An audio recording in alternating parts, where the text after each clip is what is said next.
अस्सलाम वालेकुम। अच्छा स्टूडेंट्स, आज हमने मेटा डेटा जनरेशन के बारे में पढ़ना है कि हम नेक्स्ट जेएस के साथ कैसे स्टैटिक और डायनेमिक मेटा डेटा जनरेशन करवा सकते हैं। ठीक है। अच्छा, लास्ट क्लास के अंदर हमने छोटा सा काम ये करा था। छोटा सा नहीं, काफी बड़ा काम ये करा था कि हमने प्रोडक्ट्स की एपीआई फैच कराई थी। उसके लिए मैंने आपको एक हुक बनाकर दिखाया था जो कि रिएक्ट का हुक था, और इसमें हमने अच्छी खासी टाइप स्क्रिप्ट के कॉन्सेप्ट्स को यूज करा था। ठीक है। ये तो सारी बेस्ट प्रैक्टिसेस हो गई आपकी टाइप स्क्रिप्ट के साथ। ठीक है। लेकिन जो नेक्स्ट जे के कोर फीचर है, हमने कहा था वो भी हम हैंड टू हैंड सीखते रहेंगे। ठीक है। जिसके अंदर हमने लास्ट क्लास के अंदर ये जो हमारा प्रोडक्ट का कार्ड था, इसके अंदर एक इमेज फॉलबैक का एक कंपोनेंट बनाया था कि नेक्स्ट जेस का जो डिफॉल्ट इमेज का कंपोनेंट है वो हम क्यों यूज करते हैं और उसके क्या क्या फायदे होते हैं। ठीक है। तो ये सारी चीजें हमने लास्ट क्लास में कवर कर ली थी। ठीक है। लेकिन यहाँ तक जो जर्नी हमने बनाई थी, इसका जो हमारा प्राइमरी फोकस था वो ये था कि हम मेटा डेटा जनरेशन को सीख सकें। ठीक है। तो मेटा डेटा जनरेशन होती क्या है और हमें क्यों ये जरूरत पड़ती है इसकी, जब आप किसी भी आप रियल वर्ल्ड प्रोजेक्ट या डायनेमिक कंटेंट या जो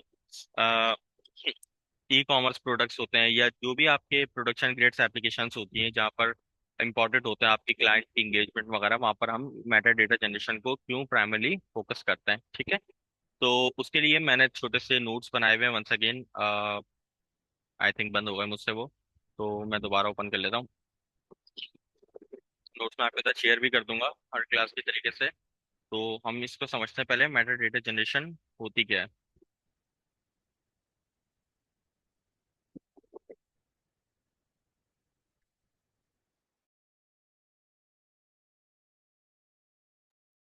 अच्छा, मेटा डेटा जनरेशन क्या होती है, यहाँ पर हम आते हैं नीचे, इतनी सारी चीजें हमने पढ़ ली इसमें। ये लिखा हुआ, ठीक है, मेटा डेटा जनरेशन। ठीक है। अच्छा, ये आप एचटीएमएल के साथ भी कर सकते हो, लेकिन रिएक्ट के साथ आप नहीं कर सकते। सही है, क्योंकि वहां पर इसमें एक डिपेंडेंसी है। वो डिपेंडेंसी क्या है? Server side rendering. ठीक है। तो अब इन्होंने क्या लिखा है मेटा डेटा जनरेशन के हवाले से, कि open graph and tutor Meta image, जो हमारे आज प्राइमरी फोकस है, ये दो चीजें हैं। ठीक है। मेटा डेटा जनरेशन में हम इन दो चीजों को पढ़ेंगे। अच्छा, इससे होता क्या है? फॉर सोशल मीडिया शेयरिंग, आप जब भी अपनी वेबसाइट का लिंक किसी सोशल मीडिया पे शेयर करते हो, तो आप चाहते हो उसके बारे में कुछ इंफॉर्मेशन भी शेयर हो। ठीक है। कोई इमेज, कोई डिस्क्रिप्शन, कोई टाइटल, वो भी शेयर हो। ठीक है। लेकिन नॉर्मली जब आप कोई लिंक शेयर करोगे, तो वो सिर्फ एक लिंक ही शेयर होगा, क्योंकि लिंक इज अ टेक्स्ट। ठीक है ना। तो वो एक टेक्स्ट शेयर हो जाएगा। हाँ, वो एक एचटीटीपी टेक्स्ट होगा, तो कोई भी क्लिक करके आपकी वेबसाइट तक पहुंच सकता है। लेकिन अगर आप उस लिंक के साथ ही थोड़ी अवेयरनेस देना चाहते हो कि ये लिंक किस चीज का है, क्या इसके अंदर चीज रखी हुई है, कोई इमेज है, तो वो आप दिखा दो, डिस्प्ले करा दो, या इसके बारे में कोई डिस्क्रिप्शन देना चाहते हो, तो उसके लिए हम मेटा डेटा जनरेशन को यूज करते हैं। ठीक है। ये कॉन्सेप्ट आया कब है? ये कॉन्सेप्ट जब आया, जब आपके सोशल मीडिया मार्केटिंग या डिजिटल मार्केटिंग के अंदर ना, ये बड़ा इंपॉर्टेंट है कि आप अपने प्रोडक्ट की, अगर आपने कोई एप्लीकेशन या वेब ऐप या कोई एप्लीकेशन बनाई हुई है, तो अगर आप उसको सोशल मीडिया पे शेयर कर रहे हो, तो आप चाहोगे क्या मेरे प्रोडक्ट की थोड़ी सी डिस्क्रिप्शन या डिफॉल्ट जो चीजें हैं वो भी सारी शेयरेबल हो। ठीक है ना। तो इस वजह से ये जो आपके मेटा डेटा जनरेशन का कॉन्सेप्ट है वो एग्जिस्ट करता है एचटीएमएल के अंदर। ठीक है। अच्छा, यहाँ पे जो डिस्क्रिप्शन मैंने बताई वही थोड़ा सा लिखा हुआ भी है कि वाई बोथ के हम। अच्छा, इसमें दो चीजें होती हैं, एक होता है ओपन ग्राफ, एक होता है ट्विटर मेटा टैग। ठीक है। और हमें दोनों ही यूज करना है। तो दोनों क्यों यूज करना है? ओपन ग्राफ जैसे यहाँ पे लिखा हुआ है, अगर आप अपनी पोस्ट को या लिंक को फेसबुक, लिंक्डइन या व्हाट्सएप वगैरह पे शेयर करना चाहते हो, तो ओपन ग्राफ बहुत हेल्पफुल है। ठीक है। वो आपके जो डिस्क्रिप्शन है, इमेज है, वो सारी चीजें रेंडर करवा देगा। ठीक है। लेकिन ट्विटर के अपने अलग से मेटा टैग्स होते हैं। सही है। इस चीज को अचीव करने के लिए, अगर आप कोई पोस्ट ट्विटर पे रेंडर करवाना चाहते हो जिसकी डिस्क्रिप्शन वगैरह, तो आप ओपन ग्राफ को यूज नहीं कर सकते। ठीक है। या उसके रिजल्ट्स आपको वहां देखने को नहीं मिलेंगे इतने अच्छे, तो ट्विटर के क्योंकि अपने होते हैं, या एक्स कह रहे हैं। ठीक है। तो इसलिए हम क्या करते हैं, जब भी अपनी मेटा डेटा जनरेशन का कोड लिखते हैं, तो हम ओपन ग्राफ और ट्विटर मेटा टैग, ये दोनों चीजें इस्तेमाल करते हैं। ठीक है। और बहुत सारे ऐसे प्लेटफॉर्म भी हैं जो कि ओपन ग्राफ को यूज नहीं करते, ट्विटर मेटा टैग्स को ही यूज करते हैं रेंडरिंग के लिए। ठीक है। तो इसलिए हम जब भी मेटा डेटा जनरेशन के कॉन्सेप्ट को हम इंटीग्रेट करेंगे या अप्लाई करेंगे, तो हम यही कोशिश करेंगे कि आप हमेशा दोनों ही डिफाइन करो। ठीक है। अभी हम देखते हैं कोडिंग में ये कैसे अचीव होता है सारी चीजें। ठीक है। अच्छा, फिर लिखा हुआ है वाई डिफाइन इमेजेस। हम इमेजेस क्यों डिफाइन करना चाहते हैं अपने ओपन ग्राफ के मेटा डेटा के साथ? Image make share link visible appealing in social media post. ठीक है। वही वाली बात की मैंने जैसे आपको बताया कि जस्ट अगर आप कोई लिंक शेयर करते हो तो वो एक टेक्स्ट लिंक शेयर हो जाता है, ठीक है। तो इमेज क्या करता है, मोर उसको विजुअल अपीलिंग बना देता है, ठीक है, ताकि आपकी इमेज या आपको जो मैसेज है या जो आप कोई चीज दिखाना चाहते हो जिसमें उसका इंटरेस्ट इंगेज हो, वो और ज्यादा उसके लिए एक्सेसिबल हो चीज, ठीक है।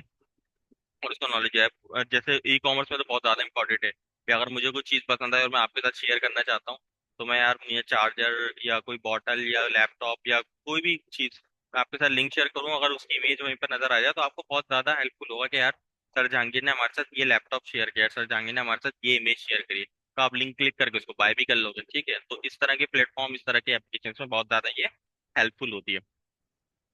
अच्छा, देन फिर लास्ट फोर्थ पॉइंट पे क्या लिखा है, बेस्ट प्रैक्टिसेस इसमें क्या होती हैं जो अभी हम कोड में भी करके देखेंगे कि ऑलवेज बोथ, ठीक है, यानी मेटा डेटा और ओपन ग्राफ दोनों आपने डिफाइन करना है, ठीक है, टू कवर ऑल प्लेटफॉर्म्स, ठीक है।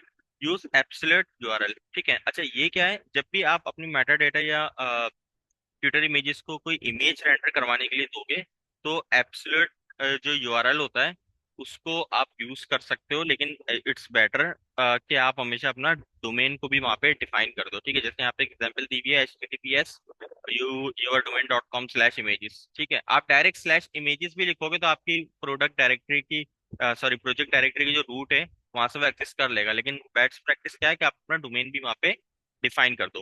फिर लिखा हुआ है add all tags for accessibility, यानी अगर इमेज रेंडर नहीं हो पाती है तो ऑल्ट्रेशन टैग दे दो, जैसे हम इमेज टैग एचटीएमएल टैग के अंदर यूज करते हैं नॉर्मली। अच्छा, अब ये जरा सी इंपॉर्टेंट बातें लिखी हुई है, गुड टू नो। ये नेक्स्ट जेएस के डॉक्यूमेंट की बातें लिखी हुई है, ठीक है। तो आपको डॉक्यूमेंट्स के अंदर ये सारी चीजें मिल जाएंगी, मैंने यहाँ पे रेफरेंस भी दे दिया है, ठीक है। आप ये पढ़िएगा लाजमी इसको, ठीक है।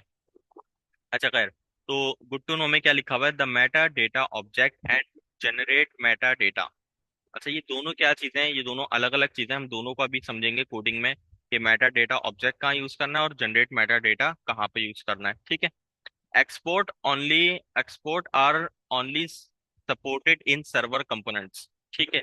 यानी ये दोनों चीजें अगर आप यूज कर रहे हो तो आपने ओनली ऑन सिर्फ इसको सर्वर कंपोनेंट्स के ऊपर या सर्वर साइड पेजेस के ऊपर ही रेंडर करवाना है, अदरवाइज ये वर्क नहीं करेंगे। क्योंकि वंस अगेन वही वाली बात कि जब आप किसी के साथ कोई लिंक शेयर करते हो तो नेक्स्ट जेस का फायदा ही यही है कि हम सर्वर पे उस लिंक की कॉल देते हैं और देखते हैं कि यार कुछ डेटा पड़ा हुआ है तो वो इस लिंक के साथ अटैच कर दो ताकि यूजर को एक्सेसिबल हो, ठीक है ना, इन्फॉर्मेशन और ज्यादा उसको नजर आए। तो मेटा डेटा तो ये एक्चुअल बना ही इसी चीज के लिए, तो ऑब्वियस सी बात है मैं इसकी रेंडरिंग सर्वर पर ही होना चाहिए, ठीक है। इसको अभी हम कोडिंग में देखेंगे हम इसको कहाँ कहाँ यूज कर रहे हैं, ठीक है। अच्छा, देन फिर अगली चीज आती है कि you can not export both Meta data object and generate Meta data function from the same route segment, ठीक है। ऑब्वियस सी बात है, अगर आप मेटा डेटा ऑब्जेक्ट यूज करोगे तो जनरेट मेटा डेटा का फंक्शन यूज नहीं करो, अगर आप फंक्शन यूज कर रहे हो तो फिर आप ऑब्जेक्ट यूज नहीं करो मेटा डेटा का, ठीक है। दोनों के अलग अलग रोल्स हैं, अभी हम दोनों कवर कर लेंगे, ठीक है। देन फिर लास्ट पॉइंट जो लिखा है which is very very very important, कि सर्च पैरम्स या आपका जो नॉर्मल पैरम है, ठीक है, इसने सिर्फ सर्च पैरम दिया, लेकिन मैं आपको बोलूंगा जो नॉर्मल क्यूरी पैरम्स है, सर्च पैरम है, या जो स्लैश रूट आईडी जो बनती है किसी भी प्रोडक्ट की, उन दोनों केसेस के लिए आप, इसमें लिखा हुआ है सिर्फ सर्च पैरम के बारे में कि search param are only available in page dot JS segment, ठीक है। सर्च पैरम सिर्फ अवेलेबल होता है पेज सेगमेंट के ऊपर, ठीक है ना। जब आप अपनी डायरेक्टरी के अंदर पेज डॉट टीएसएक्स की फाइल बनाते हो ना, जैसे हमने यहाँ पे बनाई है इसके लिए, ये बनी हुई है मेरी पेज डॉट टीएसएक्स की, तो सर्च पैरम सिर्फ यहीं पर एक्सेसिबल होता है, ठीक है। और मैंने आपको क्या बताया कि सर्च पैरम और पैरम्स, मैं कह रहा हूँ कि आप पैरम्स के लिए भी इस चीज को नोट कर लें, ठीक है। इसने लिखा नहीं है, वो हो सकता है एक्सेसिबल, लेकिन मैं पैरम्स के लिए भी इसको नोट करता हूँ ताकि हमारी जो कोड है वो बहुत ज्यादा कहीं पे एरर का कोई चांस मामूली सा भी ना बचे, ठीक है ना। तो सर्च पैरम्स और params both are available in page dot JS, होता सिर्फ सर्च पैरम है, लेकिन मैं आपको कह रहा हूँ आप पैरम्स को भी इस चीज को कंसिडर करें जब भी आप इस तरीके का कोई काम करें, ठीक है। अच्छा, इस बात का मेटा डेटा से क्या लिंक है वो अभी हम कोड में जाके देखते हैं, ठीक है, कि ये मेटा डेटा के पॉइंट में हमने क्यों लिखा है इस पॉइंट को, ठीक है। वैसे तो हम दोनों पढ़ चुके हैं, सर्च पैरम भी और पैरम्स भी अपने पेजेस के साथ, ठीक है। अच्छा, फिर फर्दर डिटेल अगर आप इसको और ज्यादा एक्सप्लोर करना चाहें, पढ़ना चाहें, वैसे तो बस ये ऐसी से रिलेटेड चीजें हैं, और तो लेकिन फिर भी अगर आप और ज्यादा डीप डाइव पढ़ना चाहें तो इसका एपीआई रेफरेंस के मैंने लिंक दिया है, इसको आप पढ़ सकते हैं, ठीक है। ये नोट्स ऑलमोस्ट यहीं से ही बने हुए हैं। अच्छा खैर, तो अभी हम चलते हैं अपनी प्रोजेक्ट के अंदर, और फिर इसको कोड करके देखते हैं कि हम इसको एक्चुअल में कोड कर कैसे सकते हैं, ठीक है। अच्छा, लास्ट क्लास में जो हमने काम किया था मैंने आपको बताया, इसको मैंने रन किया हुआ है तो मैं आपको दिखाता हूँ लास्ट क्लास में हमने करा क्या था। उसको मैं पिन कर लेता हूँ, इसको मैं क्लोज कर लेता हूँ, और इसको एक रीलोड मार लेते हैं। ये हमारे ऑल प्रोडक्ट हमने फैच करवाए थे लास्ट क्लास में, ठीक है। अच्छा, इन प्रोडक्ट्स के ऊपर यहाँ पे आपको नजर आ रहे हैं, ये प्रोडक्ट सारे रेंडर हो रहे हैं, और ये इस प्रोडक्ट का पेज है जो कि लिखा हुआ है page dot T S X, ठीक है। इस पेज के अंदर मैं हुक्स यूज कर रहा हूँ, मैं स्टेट्स यूज कर रहा हूँ हुक के थ्रू। तो जाहिर सी बात है ये पेज क्लाइंट साइड रेंडर होगा, तो मैंने ऊपर यूज क्लाइंट लिखा हुआ है, ठीक है ना। जैसे मैंने आपको पहले भी बताया था कि जब आप स्टेट या हुक यूज करोगे तो आपको क्लाइंट साइड पर ही रेंडरिंग करवानी पड़ेगी, अदरवाइज आप इसको यूज नहीं कर सकते, ठीक है। तो अब हमने ये तो बना लिया, चलें ठीक है। अब हम ये चाहते हैं कि ये जो मेरा ऑल प्रोडक्ट डिटेल का पेज है, ये जब किसी के साथ शेयर हो तो उसकी कोई इमेज, कोई डिस्क्रिप्शन, वो भी हमारे जो है वो शेयर हो जाए, ठीक है, ताकि सबको पता चल जाए कि ये बंदे ने जो पेज शेयर किया है ये ऑल प्रोडक्ट्स का पेज है, ठीक है। तो मैं क्या करता हूँ, हमें अब इसके लिए क्या जरूरत पड़ेगी, हमें जरूरत पड़ेगी मेटा डेटा ऑब्जेक्ट की, जो कि अभी अभी हमने यहाँ पर देखा कि मेटा डेटा ऑब्जेक्ट क्या है। दो तरीके हैं आपके पास मेटा डेटा को जनरेट करवाने के, एक मेटा डेटा ऑब्जेक्ट है और एक जनरेट मेटा डेटा है। मैं यूज करूंगा मेटा डेटा ऑब्जेक्ट, ठीक है। अभी मैं जनरेट मेटा डेटा यूज नहीं कर रहा। रीजन क्या है, पहले तो चलते हैं यहाँ पे, ठीक है। और यहाँ पे जाके मैं यहाँ पर इसका कोड लिखूंगा, कहाँ पे, layout dot T S x में, ठीक है। अच्छा, layout dot T S x में क्यों लिख रहा हूँ मैं, page dot T S x में क्यों नहीं लिख रहा। वंस अगेन, अभी हमने डॉक्यूमेंट्स में देखा कि जो आपके मैटर डेटा जनरेशन या जो जनरेट मैटर डेटा है, ये सपोर्टेबल होते हैं ओनली ओनली सर्वर कंपोनेंट्स में, ठीक है। ये मेरा पेज बाय डिफॉल्ट तो सर्वर कंपोनेंट है, लेकिन मैंने अभी इसको क्या बना दिया है, यूज क्लाइंट, क्योंकि मैं हुक्स यूज कर रहा हूँ, ठीक है। तो अब मैं मैटर डेटा का ऑब्जेक्ट यहाँ पर नहीं लिख सकता, तो इसलिए मैं मैटर डेटा का ऑब्जेक्ट का लिखूंगा लेआउट में। लेआउट जो है मेरा स्टिल सर्वर पर ही रेंडर होगा, ठीक है ना।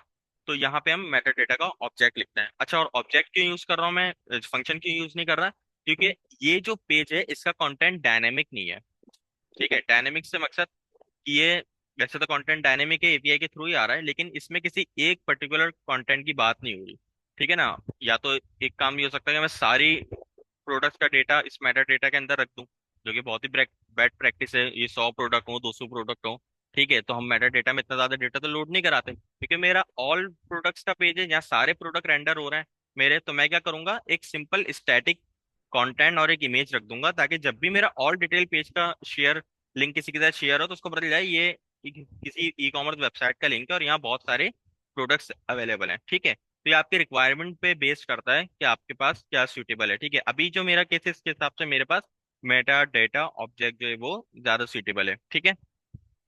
तो यहाँ पर आते हैं और हम लिखते हैं एक्सपोर्ट, ठीक है, कॉन्स्ट मेटा डेटा कॉलन, और यहाँ पे आप इसकी टाइप इंपोर्ट कर लें जो कि नेक्स्ट जेस से हो जाएगी इजिली, ठीक है। देन इक्वल्स टू, और ये कर्ली ब्रेसेस। अच्छा, ये आपके बाय डिफॉल्ट भी यहाँ लिखा हुआ होता है, हमने फर्स्ट क्लास में देखा था, और मैंने आपसे कहा था कि मैं आपको बताऊंगा इसको डिटेल में। देखिए यहाँ लिखा हुआ है, ये आपके जो एप्लीकेशन का रूट है ना, अगर आप किसी को अपना जो एप्लीकेशन का रूट शेयर करते हैं www.something.com, तो बाय डिफॉल्ट ये चली जाएगी। लेकिन अगर अब देखें, मैं इस प्रोडक्ट के पेज के अंदर आकर ये बना रहा हूँ, तो जब मैं इस प्रोडक्ट के पेज का यूआरएल किसी के साथ शेयर करूंगा ना, मतलब ये वाला www.something.com और स्लैश प्रोडक्ट्स, जब मैं ये प्रोडक्ट्स वाला यूआरएल शेयर करूँ, तो मैं चाहता हूँ मेरे जो लेआउट पेज पे लिखी हुई है मेटा डेटा, ये किसी के साथ शेयर ना हो, ठीक है। जो मैं यहाँ पे डिफाइन कर रहा हूँ ये वाला शेयर हो, ठीक है, क्योंकि मैं अब वो पेज का एक्सेस दे रहा हूँ जिसमें सारे प्रोडक्ट्स हैं, ठीक है। तो अब हम क्या करते हैं, मेटा डेटा को थोड़ा सा डिटेल में जाके देखते हैं। अच्छा, इसके अंदर क्या क्या चीजें हैं, कितनी कितनी ऑब्जेक्ट्स हैं, प्रॉपर्टीज हैं, जाहिर है आप खुद से तो यहाँ कुछ लिख नहीं सकते, जो उन्होंने दिया हुआ है वही आपने लिखनी है, ठीक है। तो वो आप इस पे क्लिक करके जाएंगे, जैसे मैंने लास्ट क्लास में ही बताया था, तो आपको पता चल जाएगा कि इसके अंदर क्या क्या चीजें आपको मिल रही हैं, ठीक है। टाइटल है, डिस्क्रिप्शन है, और भी एप्लीकेशन का नेम है, ऑथर है। ऑथर नॉर्मली हम यूज करते हैं जब आप ब्लॉग्स वगैरह पे काम करते हो ना, तो ऑथर का नाम भी डाल दो, तो अगर आप किसी से लिंक शेयर कर रहे हो उस ब्लॉग का, तो ऑथर का नाम भी चलेगा कि यार फला बंदे का लिंक शेयर हुआ है मेरे साथ, ठीक है। तो ये सारी वो चीजें हैं। लेकिन अभी हम क्या करते हैं, जितने भी इंपॉर्टेंट जो है ना, जो बहुत ज्यादा यूज होती हैं, मैं आपको वो सारी प्रॉपर्टीज इसमें बता देता हूँ, ठीक है। तो सबसे इंपॉर्टेंट क्या है, आपका टाइटल। अच्छा, ये टाइटल क्या करेगा, ये आपके पेज के टाइटल को भी डिफाइन कर देगा, ठीक है। जो आपके प्रोडक्ट, जो एप्लीकेशन का जो करंट पेज है ना, उसके टाइटल को भी डिफाइन करेगा। जैसे अभी मैं आऊँ तो यहाँ पे क्या लिखा हुआ है, क्रिएट नेक्स्ट ऐप। इस पेज के ऊपर भी क्रिएट नेक्स्ट ऐप लिखा हुआ है, क्योंकि जाहिर है जो मेरा रूट मेटा डेटा है उसके ऊपर नेक्स्ट ऐप लिखा हुआ है। ठीक है, यहाँ पे लिखा हुआ है क्रिएट नेक्स्ट ऐप। तो मैं चाहता हूँ मेरे इस पेज के ऊपर जो भी बंदा है उसको ये क्रिएट नेक्स्ट ऐप नजर ना आए, इस पेज के बारे में कुछ नजर आए। ठीक है, तो हम यहाँ पे हम लिख देते हैं जैसे डेफ्ट्रायो ई शॉपिंग स्टोर। ठीक है, ये हमने डेफ्ट्रायो के नाम से एक शॉपिंग स्टोर बना दिया। और हम कोई डिस्क्रिप्शन भी यहाँ पे ऐड कर लेते हैं। ठीक है, यहाँ लिखते हैं explore best deals and offers on Deftrio shopping store. ठीक है, तो ये मैंने डिटेल्स और डिस्क्रिप्शन लिख ली। अच्छा, इसको अब मैं सेव करता हूँ और यहाँ पर आए तो देखें अब आपको यहाँ पे क्या नजर आ रहा है, डेफ्ट्रायो ई शॉपिंग स्टोर। ठीक है, तो अगर मैं यहाँ से बैक जाऊं तो मुझे क्रिएट नेक्स्ट ऐप ही यहाँ पे नजर आएगा, लेकिन दोबारा अगर मैं प्रोडक्ट वाले पेज पे जाऊं तो मुझे नजर आएगा डेफ्ट्रायो ई शॉपिंग स्टोर। एक तो ये बात हो गई। ठीक है, अच्छा, देन फिर सेकंड चीज क्या है, आपके पास ऑथर का भी ऑप्शन है, लेकिन जाहिर है हमारे केस में ऑथर या ब्लॉग्स नहीं है, लेकिन मैं आपको बता देता हूँ कि हमने इसको डिफाइन कैसे करना है। ठीक है, आप एक अरे पास करें, बेहतर ये, अगर ये ऐसा पेज है कि जिसमें मल्टीपल ऑथर हैं तो आप अरे पास करने वाला सिंगल ऑब्जेक्ट भी आप नेम वगैरह पास कर सकते हैं। ठीक है, ऑथर में आपको नेम भी मिलेगा, ठीक है, और आपको यूआरएल भी मिलेगा, अगर आप किसी ब्लॉग का रेफरेंस का यूआरएल देना चाहते हैं। ठीक है, तो मैं अपनी वेबसाइट पे दे देता हूँ फिलहाल इस तरीके से। यहाँ लिख भी देते हैं फॉर ब्लॉग पोस्ट ओनली। ठीक है, या और भी अगर आपकी कोई सिचुएशन बन रही है तो आप उसके लिए भी यूज कर सकते हैं, लेकिन नॉर्मली ब्लॉग पोस्ट के लिए ये यूज होगा। अच्छा, अब आती है बहुत इंपॉर्टेंट चीज। ठीक है, ये टाइटल और डिस्क्रिप्शन तो हमने देख ली। अब जो सबसे इंपॉर्टेंट चीज है वो है आपके पास एक्चुअल में, जब ये हमने पढ़ा कि ओपन ग्राफ और ट्विटर इमेज। ठीक है, तो पहले हम बनाते हैं ओपन ग्राफ, फिर हम देखेंगे ट्विटर इमेज। ठीक है, ओपन ग्राफ में हम क्या करते हैं, जस्ट लिखते हैं ओपन ग्राफ, जो कि बाय डिफॉल्ट आपको मिल जाएगा यहाँ पे, और एक ऑब्जेक्ट को ओपन कर लेते हैं। ठीक है, अब ओपन ग्राफ का मतलब ये है कि आप एक कार्ट ओपन करवाना चाह रहे हो जब भी इस पेज का लिंक किसी के साथ शेयर होगा। ठीक है, तो उस कार्ट के अंदर कोई डिस्क्रिप्शन रखना चाहते हो, तो हम कहते हैं बिल्कुल रखना चाहते हैं, हम लिखते हैं ग्राफ। ठीक है, ग्राफ मैंने आइडेंटिफिकेशन के लिए लिखा है जस्ट यहाँ पे। ठीक है, कहीं ऐसा ना हो कि मेरी ये वाली डिस्क्रिप्शन शेयर हो जाए, तो हमें पता चलेगा कि ये शेयर हो रही है या ये ग्राफ वाली शेयर हो रही है अगर हम ओपन ग्राफ यूज कर रहे हैं तो। ठीक है, तो मैंने यहाँ ग्राफ इसलिए लिखा है। अब मैं नॉर्मल टाइटल डाल देता हूँ, डेफ्ट्रायो की शॉपिंग। ये ग्राफ मैंने आपकी आसानी के लिए लिखा है ताकि आपको चीजें थोड़ी समझ में आ जाए। ठीक है ना, जब मैं इसको शेयर करूंगा लिंक आपसे, वरना नॉर्मली जो आपका टाइटल बनता है वही आप लिखेंगे यहाँ पे। ठीक है, अच्छा, यहाँ पे हम इसमें भी आपको डिस्क्रिप्शन मिल जाएगी, तो यहाँ पे हम लिखते हैं ग्राफ वंस अगेन, और ये वाली लाइन में कॉपी कर लेता हूँ, तो क्या लंबी करें इसमें। ठीक है, ये लगा के एक्सप्लोर। ठीक है ना, तो ये मेरा डिस्क्रिप्शन भी आ गई। अब लगाते हैं यूआरएल। यूआरएल हमारा क्या है, यूआरएल हमारा क्या है, यूआरएल होगा, मैंने व्हाट्सएप पे कॉपी किया होगा। तो ये अच्छा, जो हमारी जो हमने जिस फर्स्ट क्लास के अंदर इसको डिप्लॉय किया था ना, तो वही हमारा यूआरएल यहाँ पर मैं यूज करूंगा। ठीक है, क्योंकि हमारा प्रोजेक्ट ऑलरेडी गिटहब पे डिप्लॉयड है। ठीक है, तो माई फर्स्ट करके कुछ था, यही है। ठीक है, अब सारे ये सब चीजें इसमें है नहीं, इसको मैं काट देता हूँ, बस मुझे डोमेन चाहिए, तो मैंने इसको कॉपी कर लिया। ठीक है, और मैं यहाँ पे यूआरएल पेस्ट कर देता हूँ। ठीक है, तो ये मेरा यूआरएल आ गया। और ये किस पेज की मेटा डेटा है आपका, ये आपका प्रोडक्ट्स पेज का मेटा डेटा। ठीक है, तो यहाँ पे मैंने लिख दिया प्रोडक्ट स्लैश प्रोडक्ट्स, ये आपका यूआरएल बन गया। साइट नेम भी एक ऑप्शन होता है, अगर आप चाहें तो वो भी ऐड कर दें। ठीक है, यहाँ लिखें ग्राफ डेफ ट्रायो, देन फिर आप लास्ट में जो कि बहुत इंपॉर्टेंट है, इमेजेस। ठीक है, images in a form of array जाती है इसमें, लेकिन ओपन ग्राफ है तो मैं एक ही इमेज सेंड करूंगा। ठीक है, यहाँ पे आप यूआरएल लिखें। अच्छा, यूआरएल में आपके पास बहुत केसेस हैं कि आप चाहें तो जो बेस्ट प्रैक्टिस है वो ये है कि आप हमेशा इस तरीके से यूआरएल लिखें। ये लिखा आपने अपने डोमेन का नेम और स्लैश लगा के मैंने एक इमेज यहाँ पे रखी हुई है शॉपिंग डॉट जेपीजी, तो मैं इसी को कॉपी कर लेता हूँ उसके नेम को, ये वाली इमेज, ठीक है। और डॉट जेपीईजी, ठीक है। तो ये मेरी इमेज आ गई। अच्छा, आप अगर इसको ऐसे भी रखते हैं क्योंकि आपकी रूट डायरेक्टरी में पड़ा हुआ है, तो ये तो भी वर्क करेगी, ठीक है। लेकिन आप चाहे तो बात के साथ रख देंगे, कोई मसला नहीं, ठीक है। अच्छा, देन फिर हम क्या करते हैं, हमें बेस्ट प्रैक्टिस में हमने देखा कि हमें ऑल टैग लाजमी डिफाइन करना है। तो डेफ ट्रायो ई शॉपिंग स्टोर, ठीक है। तो हमने डिस्क्रिप्शन दे दी। अच्छा, ये तो बन गई आपकी इमेज ओपन ग्राफ की, ठीक है। ओपन ग्राफ का मतलब क्या है कि व्हाट्सएप फेसबुक वगैरह पे जब आप इसको शेयर करोगे तो ये चीजें रेंडर हो जाएंगी इस यूआरएल के साथ। देन फिर आपके पास सेकंड चीज क्या है, ट्विटर इमेज। ट्विटर के अंदर थोड़ा सा डिफरेंस, डिफरेंस क्या मतलब सेम ही है। जस्ट आपने ट्विटर का टैग डिफाइन करके जो इमेज का काम है वो आपने सेम यहाँ पे भी पेस्ट कर देना है, ठीक है। अच्छा, मैं क्या करता हूँ यहाँ से ना ये यूआरएल हटा लेता हूँ, ठीक है, ताकि हमें पता चल जाए कि हमारे दोनों काम कर रहा है या नहीं कर रहा। आप दोनों ही रखिएगा, चले रख ही देते हैं, ठीक है। जस्ट आपने इमेज रेंडर कर दी। अच्छा, इसकी इमेज और डिस्क्रिप्शन वही होगी जो आपके पेज की इमेज और डिस्क्रिप्शन होगी, ठीक है। ग्राफ की नहीं लेगा, क्योंकि मैंने आपको बताया कि ट्विटर हम यूज करते हैं जब आप अपनी पोस्ट ट्विटर पर शेयर करना चाहते हो तब, ठीक है, क्योंकि ट्विटर पर ओपन ग्राफ वर्क नहीं करता, ठीक है। उसके रिजल्ट आपको वहां देखने को नहीं मिलेंगे। और बहुत सारे प्लेटफॉर्म ट्विटर ही यूज करते हैं, तो हम ट्विटर ही यूज करते हैं, लेकिन फेसबुक, लिंक्डइन और व्हाट्सएप वगैरह के लिए ओपन ग्राफ वर्क करता है हमेशा, ठीक है। तो हम बेस्ट प्रैक्टिस ये है कि आप दोनों ही डिफाइन करें। तो यहाँ हमने लिख दिया अपना ट्विटर इमेज का कोड भी लिख दिया, ठीक है। अब हम क्या करते हैं, ये सारा वर्क हमने कर लिया कंप्लीट। और इस कोड को जब आप पुश करोगे,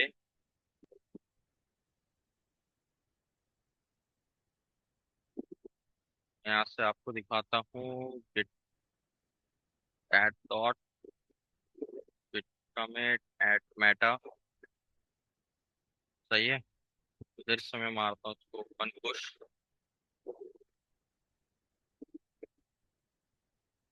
ये गया पुश। अच्छा जनाब, अभी 2 मिनट रुकते हैं।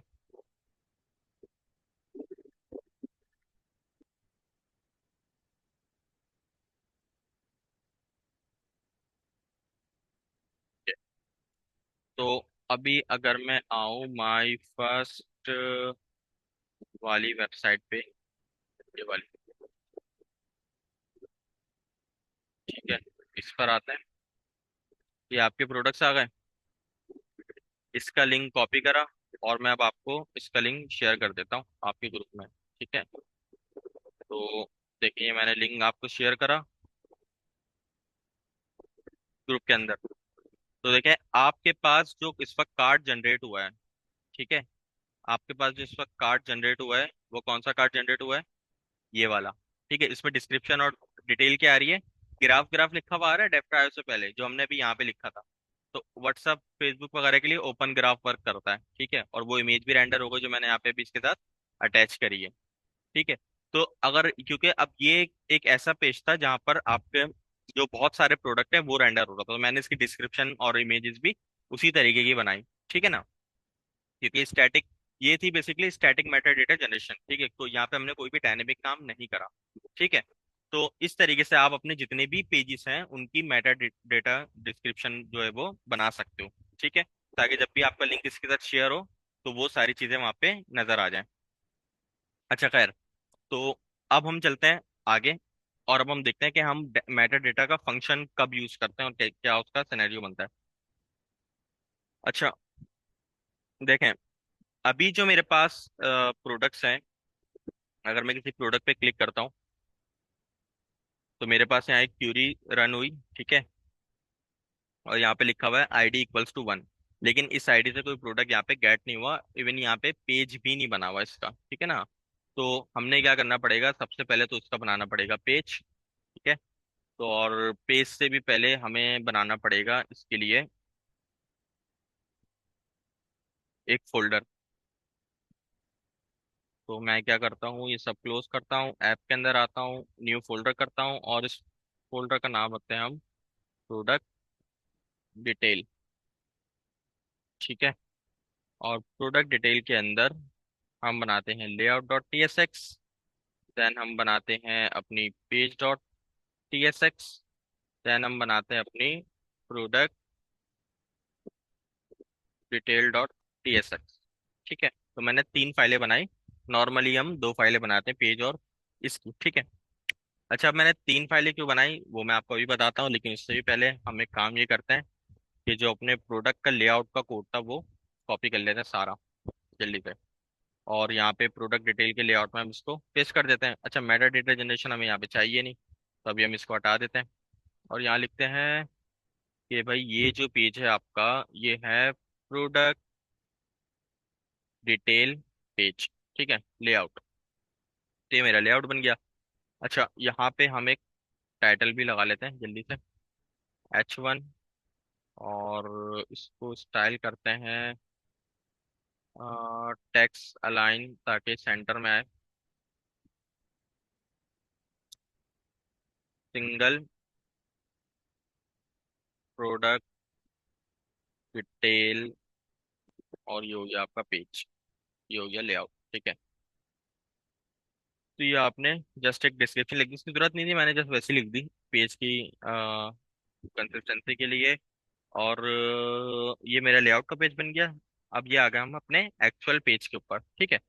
अब यहाँ पे टास्क ये है कि ये जो मेरा एक्चुअल पेज है, ठीक है, इसको मैं यूज करूंगा, सही है, सर्च पैरम वगैरह के लिए, ठीक है। और इसके सर्च पैरम को मुझे यूज करना है मेटा डेटा जनरेशन के लिए भी, ठीक है। क्यों? देखें, जब भी आप यहाँ पे एक इम्पॉर्टेंट कॉन्सेप्ट, ये पहले तो आप इस बात को समझें कि हम करने क्या वाले हैं, ठीक है। हम करने ये वाले हैं, मैं गया दराज के ऊपर, ठीक है। ये काम मैं बहुत दफा आपको करके बता चुका हूँ। आज मेरा नेट बहुत स्लो चल रहा है, अगर मेरी आवाज़ लैग करे तो मुझे लाजमी बता देगा।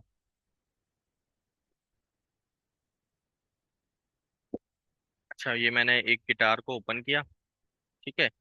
इस यूआरएल को मैं आपके साथ शेयर कर देता हूँ, ठीक है। जब मैं इस यूआरएल को आपके साथ शेयर करूंगा, मैं कर नहीं रहा, तो आपके पास ये प्रोडक्ट कार्ड, ये सारी डिटेल रेंडर होकर नजर आ जाएगी व्हाट्सएप के कार्ड के अंदर, ठीक है ना। तो लेकिन ये सारी डिटेल जो रेंडर होकर आई, ठीक है, ये स्टैटिक थी, डायनेमिक थी? ये डायनेमिक थी। ये स्पेसिफिकली इस यूआरएल के पर जो प्रोडक्ट आईडी थी, जो रिक्वेस्ट आईडी थी, या जो दराज यूज कर रहा है, उस रिक्वेस्ट आईडी की ये डिटेल थी सारी, ठीक है ना। तो इसका मकसद ये है कि ये जो पेज है, इस पेज का जो मेटा डेटा है, ठीक है, वो सारा भी डायनेमिक होगा, ठीक है। क्योंकि भाई देखें, यहाँ पर तो मेरे पास ये ऑल प्रोडक्ट डिटेल का पेज था, ठीक है ना। तो यहाँ पर तो मैंने बड़ी आसानी के साथ क्या करा, एक स्टैटिक इमेज जो कि मेरे पास ही रखी हुई थी डायरेक्टरी के अंदर, उसको मैंने इजीली यहाँ पे रेंडर करवा दिया। क्योंकि अब मैं सारी इमेजेस तो करवा नहीं सकता, मैंने एक स्टैटिक इमेज बनवा ली ऑल प्रोडक्ट के लिए, इसको मैंने रेंडर करवा दिया, ठीक है ना। तो अब लेकिन अगर आप किसी स्पेसिफिक प्रोडक्ट को शेयर करना चाहते हैं, ठीक है, जैसे फॉर एग्जांपल अगर मैं, हमारे केस में कैमरा वगैरह की तस्वीर थी ना, तो मैं अगर चाहता हूँ, अगर मैं अपने कैंप फर्स्ट प्रोडक्ट को मैंने सेलेक्ट करा है और मैं उसको भेजना चाहता हूँ किसी को, तो मैं चाहता हूँ वही जिस प्रोडक्ट को मैंने सेलेक्ट करा उसी की इमेज रेंडर हो, और वो इमेज आएगी एपीआई के थ्रू, ठीक है। और इसका मकसद, इससे दो चीजें पता चली। एक तो उस इमेज का जो सर्च पैराम है, ठीक है, वो आपको चाहिए मेटा डेटा के अंदर भी, ताकि आप एपीआई कॉल करके उसका डिस्क्रिप्शन ला सको, ठीक है। देन फिर आपको उस मैटर, उसका जो सर्च पैराम का जो भी आईडी वगैरह, वो आपको चाहिए अपने पेज के अंदर भी, ताकि आप एपीआई कॉल करके कंटेंट रेंडर करवा सको एचटीएमएल के अंदर, जेएसएक्स के अंदर, ठीक है ना। तो ये मेटा जो सर्च पैराम है, ये डिपेंड कर रहा है दो चीजों पे, मेटा डेटा के लिए भी चाहिए और पेज के लिए भी चाहिए, ठीक है। पेज के लिए जब चाहिए होगा, तो जाहिर है आपको सिंगल डिटेल पेज है, तो वहाँ पे हुक्स भी यूज होंगे, एपीआई कॉल भी होगी, बटन भी होंगे, तो एक्शंस भी होंगे, तो एक्शंस वगैरह सारी चीजें क्या हो जाएंगी, क्लाइंट साइड पर आ जाएगी। तो मैं इस पेज को बाय डिफॉल्ट क्या बनाऊंगा, यूज क्लाइंट, ठीक है। बनाना तो मुझे यही चाहिए, यूज क्लाइंट। जैसे यहाँ पर मैंने प्रोडक्ट के पेज को बनाया था यूज क्लाइंट, क्योंकि मैंने इसमें एपीआई कॉल का हुक यूज करा था। तो इस पेज को भी मैं क्या बनाऊंगा, पेज डॉट टीएसएक्स को यूज क्लाइंट। लेकिन अभी हमने डॉक्यूमेंट में क्या देखा कि सर्च पैराम जो है ओनली अवेलेबल है पेज डॉट सेगमेंट में, ठीक है। ये बात तो सही है, पेज डॉट सेगमेंट में है अवेलेबल। और यहाँ आगे लिखा है मेटा डेटा और जनरेट मेटा डेटा का फंक्शन जो है वो सपोर्टेबल है सर्वर साइड कंपोनेंट में, ठीक है। तो अगर मैं इस मेटा डेटा के कंपोनेंट को, ठीक है, मैं लेआउट पे लिखता हूँ, तो मैं सर्च को एक्सेस नहीं कर सकता। यानी जो सर्च पैरम, जो आईडी यहाँ पे बन रही है, ये वाली आईडी, आईडी इक्वल्स टू 1, मैं इसको कहाँ पे एक्सेस कर सकता हूँ इस डॉक्यूमेंट के according? Only in page dot segment के अंदर। मैं इस आईडी को सिर्फ पेज के अंदर एक्सेस कर सकता हूँ। मैं लेआउट वगैरह में कहीं पर भी एक्सेस नहीं कर सकता। अगर मैं इसको मैं लेआउट के अंदर एक्सेस ही नहीं कर सकता, तो मुझे मेटा डेटा डिस्क्रिप्शन यहाँ पे लिखनी ही नहीं है। तो मुझे मेटा डेटा डिस्क्रिप्शन को कहाँ लेकर जाना पड़ेगा? पेज के अंदर। ठीक है, चलो ठीक है, मैं मेटा डेटा डिस्क्रिप्शन को पेज के अंदर लेकर आ गया। क्या लेकर आ सकता हूँ या नहीं लेकर आ सकता? आ सकता है, क्योंकि यहाँ क्या क्या लिखा हुआ है कि मेटा डेटा ऑब्जेक्ट या जनरेट मेटा डेटा फंक्शन जो अब हम यूज करेंगे, दोनों जो है वो सर्वर कंपोनेंट में लिखे जा सकते हैं। ठीक है, तो अगर मैं यहाँ लेकर आ गया तो मैं इसको क्लाइंट नहीं बनाऊंगा। ठीक है, तो अब मैं इसको क्लाइंट नहीं बना सकता। मैं इसको सर्वर पर ही रन कराऊंगा इस पेज को, क्योंकि मुझे यहाँ यूज करना है मेटा डेटा जनरेशन, और मुझे सर्च पैरम भी चाहिए। तो मुझे सर्च पैरम की वजह से मुझे अपनी सारी चीजें मेटा पेज डॉट टीएसएक्स के अंदर ही लिखना पड़ेंगी। ठीक है, मैं लेआउट पे नहीं लिया सकता।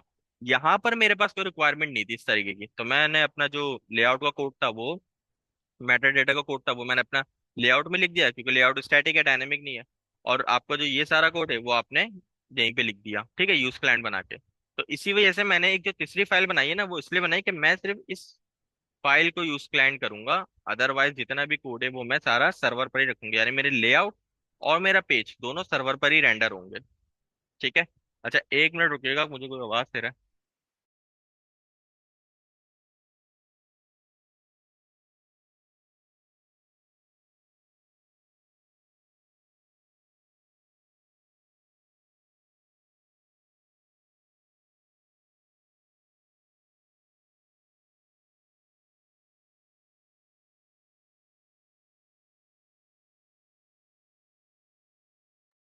सॉरी। ठीक है, तो अब हम क्या करते हैं, अपने पेज को अब बनाते हैं। ठीक है। अच्छा, पेज बनाने से पहले मैं पहले इसको थोड़ा सा बना देता हूँ, जो अपना रहा प्रोडक्ट डिटेल का पेज है। ठीक है, तो यहाँ मैं लिखता हूँ एक्सपोर्ट डिफॉल्ट, और जो हमारे पेज का नाम है वो उसको रख लेते हैं फंक्शन। यहाँ मैंने लिखा प्रोडक्ट डिटेल। ठीक है। और यहाँ पे आके इसको मिलेगी एक आईडी। ठीक है। और यहाँ भी हम रिटर्न कर देते हैं कुछ भी रैंडम। ठीक है। और रैंडम के अंदर मैं बना लेता हूँ एक डिफ। डिफ के अंदर डालते हैं जैसे स्टाइल, जल्दी जल्दी, display, display flex, justify content, center, flex wrap कर दो। ठीक है। और गैप डाल दो 20 का, और मार्जिन टॉप कर दो 50। ठीक है। देन यहाँ पर हमारा कोड आ गया। अच्छा, ये प्रॉप्स जो है इसको प्रॉपरली हैंडल करना पड़ेगा, क्योंकि हम टाइप इसका यूज कर रहे हैं। तो आई प्रॉप्स, और यहाँ पे हम लगाते हैं आईडी, जो कि एक स्ट्रिंग टाइप की आईडी होगी। ठीक है, अब ये एज अ कंपोनेंट वर्क कर रहा है यहाँ पे। तो यहाँ पे मैं लिख देता हूँ आई प्रॉप्स। ठीक है, आई प्रॉप से आईडी निकाल लो, तो अब हमें ये तंग नहीं करेगा बिल्कुल भी। और अच्छा, एपीआई जो है वो यही वाली यूज होगी, यहाँ पर तो हमने यूज करी थी, कहाँ गई ये वाली एपीआई? जस्ट हम लास्ट में क्या करेंगे, /1/2 जो भी हमें आईडी मिलेगी वही हम यहाँ पे ऐड करते रहेंगे। ठीक है ना। तो एपीआई तो हमारी सेम है, और मैंने कॉन्स्टेंट एपीआई बनाई हुई भी है, तो बेस यूआरएल हमारा सेम ही है। तो यहाँ पर आते हैं हम आपकी प्रोडक्ट डिटेल में, और बाकी कोड लिखते हैं ताकि हम एपीआई जल्दी से पैच कर लें। ठीक है। तो सबसे पहले हमने हुक बना के रखा था लास्ट क्लास में, हम उसी को यूज करेंगे। तो यहाँ लिखता हूँ प्रोडक्ट, यहाँ लिखता हूँ सेट प्रोडक्ट, यहाँ लिखता हूँ कॉल प्रोडक्ट, यहाँ लिखते हैं लोडिंग, यहाँ लिखते हैं error equals to use API state. ये मेरी एपीआई की स्टेट हो गई। ठीक है। और इसका जो मॉडल है जो हमने लास्ट क्लास में बना लिए थे सारी, ठीक है, ये चीजें आपने लाजमी यूज करनी है जब भी आप टाइप के साथ काम करेंगे, अदरवाइज बहुत एरर और वार्निंग देखने को मिल सकता है। खैर, तो यहाँ पर आके एसिंग और एक नॉर्मल फंक्शन लेते हैं गेट, या रखते हैं इसको डायरेक्टली फैच प्रोडक्ट। ठीक है। और प्रोडक्ट की स्पेलिंग सही कर लेते हैं। और ये जो मेरा प्रोडक्ट है, इसको मिलेगी हमेशा एक प्रोडक्ट आईडी, जो कि एक स्ट्रिंग टाइप की। इसका काम है प्रोडक्ट को कॉल करना। एक एसिंग मेथड जाएगा इसके अंदर एपीआई फैच करने के लिए। और नो पैरामीटर रिक्वायर्ड। ठीक है। Anonymous function. और यहाँ पे हम लिखते हैं लेट यूआरएल इक्वल्स टू। और यहाँ पे लगाते हैं कॉन्स्टेंट डॉट एपीआई बेस। और यहाँ पे लगाएंगे स्लैश प्रोडक्ट स्लैश आईडी। ठीक है। और यहाँ पे दे देते हैं आईडी। तो जो भी प्रोडक्ट होगा उसकी डिटेल मेरे पास फैच होकर आ जाएगी। Const response await. और अवेट के अंदर कर दो फैच। फैच के अंदर दे दो यूआरएल। और देन फिर बनाओ इसकी बॉडी। सही है। और बॉडी के अंदर लगाता है रिस्पॉन्स डॉट जेसन डॉट। ठीक है। और फिर अब बना दो सेट प्रोडक्ट। और प्रोडक्ट के अंदर न्यू। और एक प्रोडक्ट आई थिंक मेरे पास बना हुआ है, तो मैं डायरेक्टली इसको बॉडी साइन कर देता हूँ। ठीक है। तो ये आपके हो गया मेथड कंप्लीट। अब इस मेथड को कॉल भी करना है, तो हम लगाते हैं यूज इफेक्ट। कि भाई अगर आईडी तुम्हारे पास है तो ही इसको कॉल करो। ठीक है। तो इफ का ब्लॉक और सॉरी आईडी। और यहाँ लगाओ भाई फैच प्रोडक्ट और आईडी दे दो, तो आपको ये तंग करना छोड़ देगा।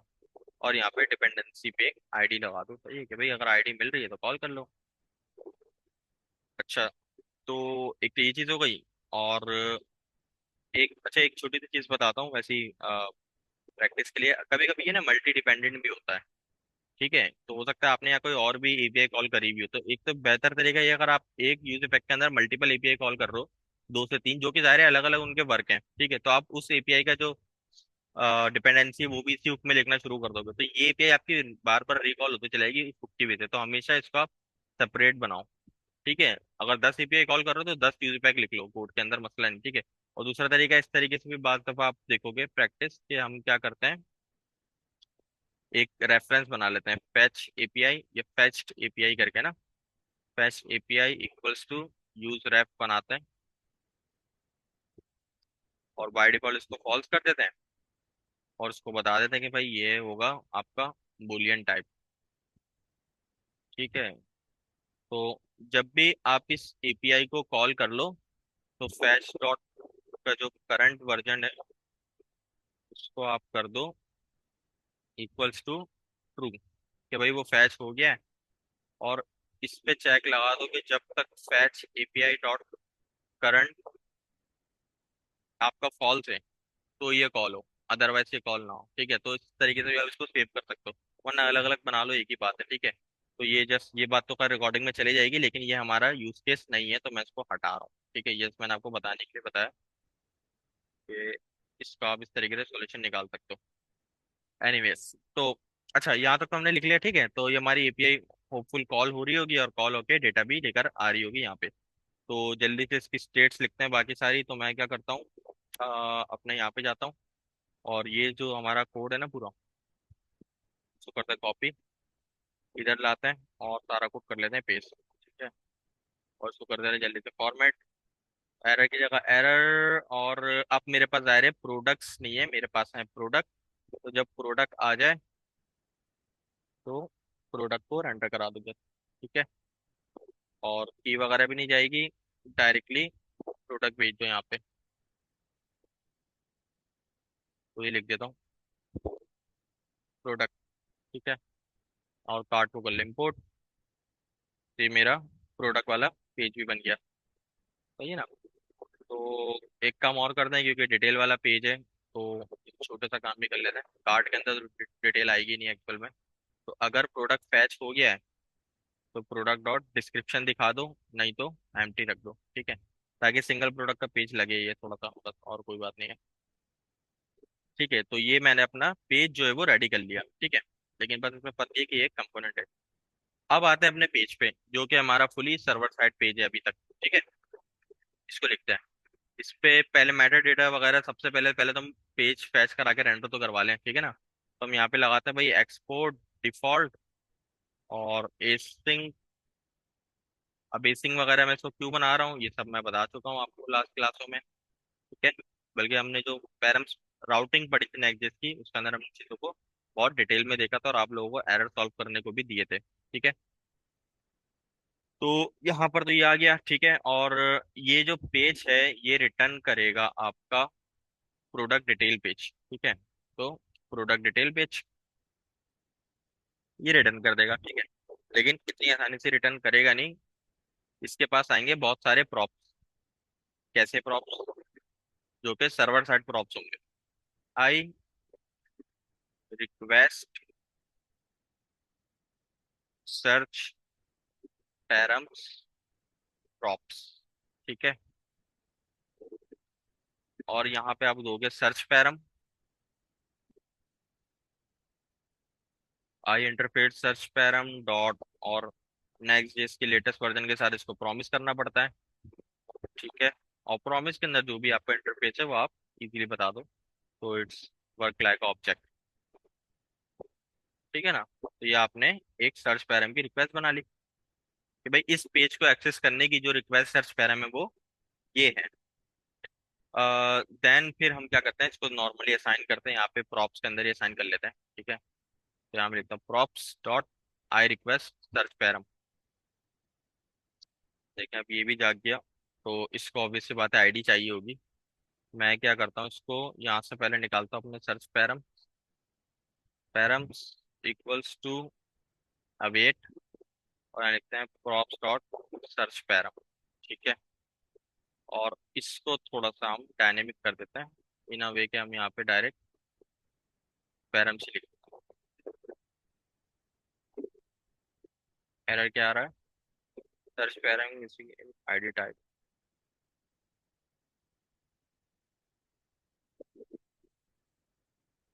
सर्च पैरम्स डॉट पैरम्स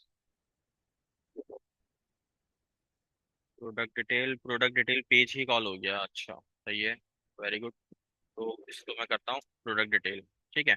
अब गया, मैंने रिकर्जन लगा दी यहाँ पे। तो यहाँ तक तो जो हमारा काम है वो बिल्कुल फिट हो गया। यहाँ तक हमने कोड लिख लिया यहाँ पे इसका।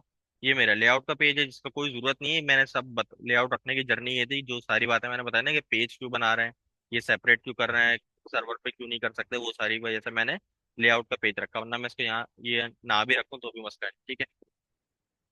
खैर, तो अभी हम आते हैं वापसी और देखते हैं कि अगर मैं किसी प्रोडक्ट पे रिक्वेस्ट करता हूँ तो क्या मेरे पास इशू आता है स्टिल, या मसला सॉल्व हो जाता है।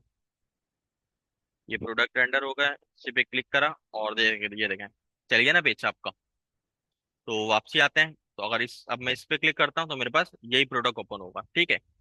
अब हम इसको सॉल्व करते हैं अपने मेटा डेटा जनरेशन को, ठीक है। अब मैं चाहता हूँ जब मैं इस प्रोडक्ट का लिंक शेयर करूँ तो इसी प्रोडक्ट की इमेज को ले, इसी प्रोडक्ट की बात हो, इसी प्रोडक्ट की चीजें लोगों के साथ शेयर हो, ठीक है। तो अब इसके लिए मेटा डेटा जनरेशन लिखनी है, ठीक है। तो आपके पास दो तरीके थे, एक था मेटा डेटा ऑब्जेक्ट, दूसरा था Meta data function. Generate Meta data function, ठीक है। जनरेट से मकसद ही पता चल रहा है कि ये कुछ डायनेमिक काम करेगा। तो ये इसीलिए यूज होता है कि जब आपका कंटेंट डायनेमिकली मेटा डेटा के थ्रू जनरेट हो तो आप इस फंक्शन को यूज करो, ठीक है, इंस्टेड ऑफ ऑब्जेक्ट। इसको यूज करने का बहुत सिंपल वे है, यहाँ पर आए, जैसे आपने उसको एक्सपोर्ट करा था उसको भी एक्सपोर्ट करें, एसिंग बनाएं, जिंदगी आसान करें, और यहाँ लिखते हैं भाई जनरेट मैटर डेटा। इसमें कोई कॉम्प्रोमाइज नहीं कर सकते आप, ठीक है। तो जैसा जो लिखा हुआ आपने वैसे लिखना पड़ेगा। और यहाँ पर आए तो यहाँ पे आपको जो आपके सर्च पैरम है वो आपको एक्सेसिबल होंगे यहाँ पे, ठीक है। क्यों? जाहिर सी बात है, अब आप यूज वर्क कर रहे हैं पेज डॉट टीएसएक्स में, और पेज डॉट टीएसएक्स में ही सर्च जो है वो एक्सेसिबल है, ठीक है। लेकिन आप पैरम्स के लिए भी यही टेक्निक्स और ट्रिक्स जो है वो यूज करिएगा, ठीक है। इसलिए मैं बार बार आपको यहाँ पर कह रहा था कि ये सिर्फ नेक्स्ट जेएस ने सर्च पैरम बोला, लेकिन मैं पैरम्स और यूज पैरम्स और सर्च पैरम दोनों के लिए मैं इसी को, इस टेक्निक्स को यूज कर रहा हूँ। जिस तरीके से कोड स्प्लिट कर रहा हूँ ना, सेम इसी तरीके से यूज कर रहा हूँ ताकि कोई एरर आए ना जिंदगी में, ठीक है ना। तो ये सीन है। खैर, तो यहाँ पे हमने इसको इंपोर्ट कर लिया, और मैंने इसको ब्रेक इसलिए करा है क्योंकि यहाँ सिर्फ ये चीज इंपोर्ट नहीं होगी, और भी चीज इंपोर्ट होंगी। एक चीज यहाँ पे इंपोर्ट होती है पेरेंट, ठीक है। और यहाँ से आप उठाओगे रिजॉल्व मेटा, आजा बेटा, ये आ गया। ठीक है, ये आगे आपके दो आर्गुमेंट, एक मेटा डेफिनेशन आ गई और एक सर्च पैराम आ गया। ठीक है, अब ये करते क्या है दोनों, ये हम देखते हैं थोड़ा सा बाद में। ठीक है। अच्छा, ये रिटर्न क्या करेगा, ये फंक्शन रिटर्न करेगा एक प्रॉमिस। ठीक है, क्योंकि डायनेमिक एसिंग फंक्शन है, इसके अंदर होगी मेटा डेटा जस्ट। ठीक है, अब ये आपको एरर देता रहेगा, तड़पाता रहेगा, क्योंकि आपने जाहिर सी बात है ये फंक्शन अभी वाइड रिटर्न कर रहा है। ठीक है ना, तो आपने कुछ ना कुछ रिटर्न करवाना है। रिटर्न के अंदर आप ऑब्जेक्ट दे दें, चला गया एरर। ठीक है, इतना सा इशू था। अच्छा, ये पेरेंट क्या है पहले तो मैं इसको बता दूं। सर्च पेरेंट तो आपको पता ही है, आईडी मुझे मिल जाएगी जस्ट यहाँ पे ना। लेकिन पेरेंट क्या करता है, पेरेंट क्या करता है देखें। सर्च पैरम क्या करेगा, एक एपीआई कॉल करेगा, उसमें से डायनेमिक कंटेंट लाएगा और आपके लिए ओपन ग्राफ और ट्यूटर को जनरेट करेगा यहाँ पे। ठीक है, लेकिन अगर एपीआई फेल हो गई, जो कि हो भी जाती है क्योंकि एपीआई तो थर्ड पार्टी डिपेंडेंट है, ठीक है ना, तो फिर पेरेंट क्या करेगा, रिजॉल्व करेगा आपकी मेटा डेटा जनरेशन को आपके लिए। कैसे रिजॉल्व करेगा कि भाई पेरेंट इस पेज का जो रूट है उस पे भी कोई ना कोई स्टैटिक मेटा डेटा डिस्क्रिप्शन लिखी होगी।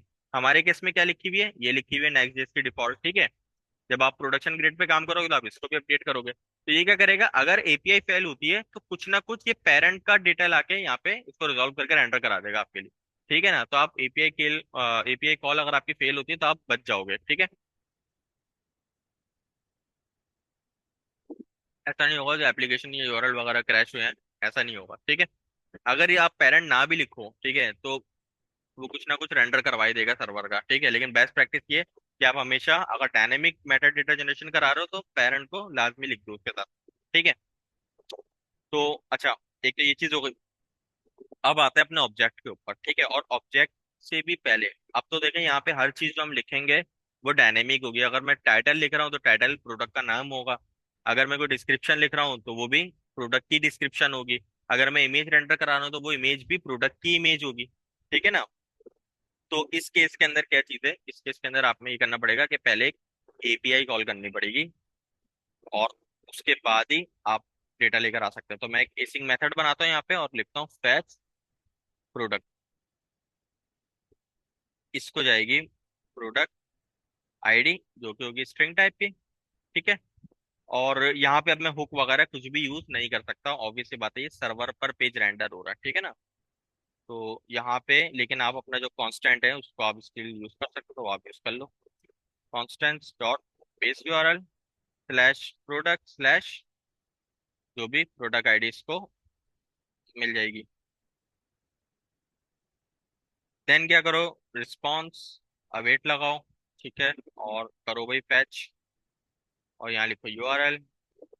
देन फिर रिस्पॉन्स बॉडी अवेट लगाओ, फिर रिस्पॉन्स डॉट जेसन, फिर लगाओ रिस्पॉन्स, फिर लिखो प्रोडक्ट इक्वल्स टू कि जो भी एक प्रोडक्ट मॉडल हमने बनाया हुआ है कोड में। ठीक है, तो प्रोडक्ट लिखते हैं यहाँ पे, प्रोडक्ट मॉडल के अंदर इस बॉडी को रैप करा दो। राइट, अच्छा, देन फिर आप रिटर्न कर दो आपका प्रोडक्ट।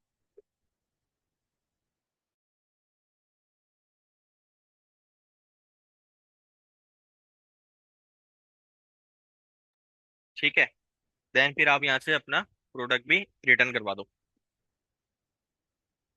तो ये तो आपने एपीआई का कोड लिख लिया सारा। ठीक है ना, और ये सब आपको लिखना आता है, जैसे ये एपीआई कॉल हो रही है, और ये लेकिन ये एपीआई सर्वर साइड पर ही कॉल हो जाएगी। ठीक है, अब हम आते हैं यहाँ पे और इस एपीआई को फैच करते हैं, ऑब्वियस सी बात है। ठीक है, तो सबसे पहले एपीआई फैच से पहले मुझे तो आईडी चाहिए जो मैं इस एपीआई को भेजूंगा। तो मैं क्या करता हूँ, आईडी निकाल लेता हूँ कहाँ से, अपने सर्च पैरम से। अच्छा, सर्च पैरम क्या चीज़ है आपके पास, एसिंग है, तो आपने इसको वेट लगाना पड़ेगा, यहाँ पर वेट लगा दो। ठीक है, और इसी तरीके से ये आपको मिल जाएगा एक प्रोडक्ट अगर आप इस एपीआई को फैच करते हो। और इस एपीआई में क्या चाहिए, आईडी, तो आप यहाँ पे दे दो आईडी। अच्छा, एक तो ये केस हो गया। ठीक है, अब हम ये देखते हैं कि जो हमारा पेरेंट है, ठीक है, जो हमारा ये पेरेंट है ना, इसका भी डेटा हम यहाँ पे लिख लेते हैं ताकि हमें प्रॉब्लम ना हो। तो मैं यहाँ पे क्या लिखता हूँ, कॉन्स्ट एपीआई का डेटा तो आएगा ही आएगा, लेकिन अगर एपीआई का नहीं आता तो फिर क्या करना है, उसके लिए मैं यहाँ पे एक वेरिएबल बना रहा हूँ पेरेंट के लिए। तो यहाँ मैं लिख भी देता हूँ previous meta data equals to await, और यहाँ हम लिखते हैं पेरेंट जस्ट, और इसको आप कर दो रिजॉल्व यहाँ पे इस तरीके से, ठीक है ना। अच्छा ये कह रहा है कि आ, अच्छा ये कोई इस पे इफेक्ट नहीं डालेगा मेटा के ऊपर, लेकिन चलें वेट लगा दें, ना लगाएं नहीं लगाएं तो एक ही बात है, ठीक है। मैंने वेट लगाया, आप यूज कर लेगा, वरना कोई इस पे इफेक्ट नहीं पड़ेगा। अच्छा खैर, तो यहाँ तक तो हमने इसको लिख लिया, ठीक है। अभी हम क्या करते हैं, अपना रिटर्न पर आते हैं, और बल्कि रिटर्न से भी पहले मैं इसकी सारी कांस्टेंट बना लेता हूँ, ठीक है। तो यहाँ मैं लिखता हूँ प्रीवियस, प्रीवियस की स्पेलिंग, प्रीवियस टाइटल,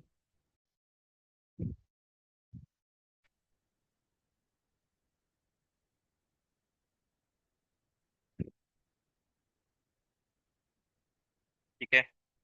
तो यहाँ पे हम क्या करते हैं, यहाँ लिखते हैं भाई हमारा प्रीवियस टाइटल क्या था, तो पहले हम वो लिख लेते हैं, ठीक है। तो यहाँ मैं लिखता हूँ भाई जो मेरा था, अच्छा इसको मैं क्या करता हूँ, इसको थोड़ा सा नेम अपडेट करके हम लिखते हैं पेरेंट मेटा डेटा, ठीक है, जो मेरा पेरेंट का मेटा डेटा था। तो पेरेंट मेटा डेटा से डॉट टाइटल निकालो, अगर पेरेंट डॉट डेटा से भी टाइटल नहीं आता तो एम्प्टी रख दो, ठीक है। इसी तरीके से क्या करो, डिस्क्रिप्शन निकालो और इमेज भी निकालो। ये जस्ट फॉर सेफ्टी हम लिख रहे हैं, अदरवाइज आप ना भी लिखो तो मसला नहीं, लेकिन लिखना पड़ता है ये, ठीक है। अगर आप कोई सी भी सीरियस प्रोजेक्ट पे काम कर रहे हो तो आपको ये सारी चीजें मेंशन करनी पड़ेंगी, ठीक है। तो यहाँ पर आ जाइए आपकी इमेजेस, ठीक है। इमेज नहीं होती यहाँ पे, इमेजेस होती है, ठीक है, क्योंकि आपको पता है अभी हमने इमेजेस एरे में दी थी। अच्छा इमेजेस कहाँ से लाओगे, अगर पेरेंट पे कोई डायनेमिक एपीआई कॉल हुई है या ओपन ग्राफ लगा हुआ है तो आप कॉल कर दो ओपन ग्राफ को, और ओपन ग्राफ की जितनी भी इमेजेस थी वो आप गेट कर लो यहाँ पे, ठीक है। अगर नहीं मिलती इमेजेस तो ऑब्वियस सी बात है, कोई हल नहीं है, आप एक एम्प्टी एरे दे दो। तो ये तो आपकी थी जो आपका पेरेंट था, अगर आपकी एपीआई फेल होती है तो पेरेंट जो मेटा डेटा है उसकी इमेज भी आ जाएगी, उसका टाइटल भी आ जाएगा, उसकी डिस्क्रिप्शन भी रेंडर हो जाएगी, ठीक है। लेकिन हमने तो एपीआई कॉल करवा ली है, ठीक है, और हम अज्यूम करेंगे एपीआई हमारी सक्सेसफुली कॉल भी हो गई है। मैं क्या करूंगा, अब जस्ट जल्दी से ये करूंगा, अब बहुत आसान है काम यहाँ इसके आगे से। जो आपने लेआउट पे जितना भी एक ऑब्जेक्ट बनाया था ना ये सारा, इसको आप करें यहाँ से कॉपी ऐसे, और अपने पेज पर आए और इसको इससे रिप्लेस कर दें। हो गया रिप्लेस। जस्ट चेंज क्या है, ऑथर वगैरह हमें नहीं चाहिए, डिस्क्रिप्शन हमें चाहिए, ओपन ग्राफ भी चाहिए, टाइटल डिस्क्रिप्शन हम रख लेते हैं, यूआरएल भी रख लेते हैं, इमेजेस रख लेते हैं, साइट नेम वगैरह हटा दो, ये सारी इमेजेस, ये सारा कंटेंट डायनेमिक कर सकते हैं हम, ठीक है। तो हम इसी को करते हैं। अच्छा सबसे पहले तो आ गया आपका इमेज, टाइटल आ गया सबसे पहले, ठीक है ना। तो टाइटल की जगह हम क्या यूज करेंगे, product dot name. Product dot name क्या है, जो एपीआई से आपने प्रोडक्ट फैच करा है उस प्रोडक्ट का नेम, ठीक है। अब टाइटल में आपका डायनेमिक कंटेंट कंटेंट इंजेक्ट हो रहा है, ठीक है। अगर प्रोडक्ट डॉट नेम नहीं मिलता तो जो आपका प्रीवियस मेटा डेटा का टाइटल था वही दिखा दो, ठीक है। और बेस्ट प्रैक्टिस इज कि आप यहाँ पे नलिश ऑपरेटर यूज कर लो।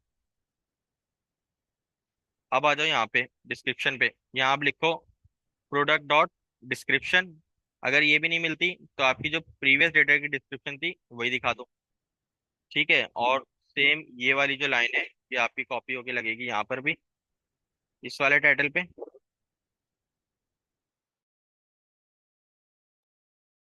सही है। और इसी तरीके से ये आपकी कॉपी होके लगेगी डिस्क्रिप्शन के ऊपर भी, क्योंकि सेम ही है टाइटल और डिस्क्रिप्शन ना।